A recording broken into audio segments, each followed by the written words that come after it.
Patiesi es jums saku, ko vien jūs siesiet virs zemes, tas būs siets arī debesīs. Visu, ko jūs virs zemes atraisīsiet, tas tiks atraisīts arī debesīs.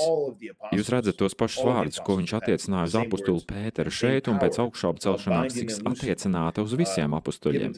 Visiem apustuļiem tiks doti vien tie paši vārdi, un tāds pats spēks sasiet un atraisīt. Un viņš saka, ja divi no jums virs zemes ir vienā prātā kaut kādas lietas dēļ, ko tie grib lūgt, tad mans debes tēvs to tiem dos, jo kur 2 vai 3 ir sapulcējušies manā vārdā, tur es esmu viņu vidū.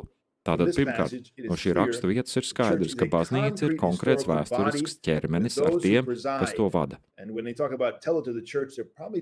Kad viņš runā par draudzes teicēju, viņš skaidri runā par tiem, kas ir atbildīgi par draudzi.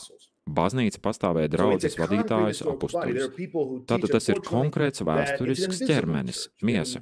Ir cilvēki, kas diemžēl māca, ka tā ir neredzama baznīca.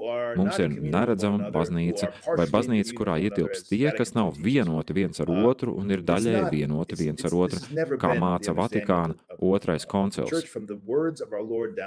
Tātad nekad nav bijusi draudzes izpratne no mūsu kunga vārdiem līdz pat šai dienai.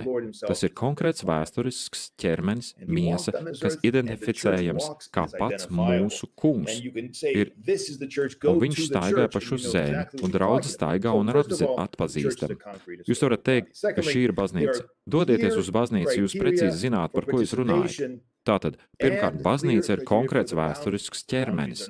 Otrkārt, ir skaidri kritēriji dalībai un skaidri kritēriji robežām. Robežas nav izplūdušas, bet ir noteiktas. Mēs zinām, kur atrodas baznīca, un mēs zinām, kur tās nav.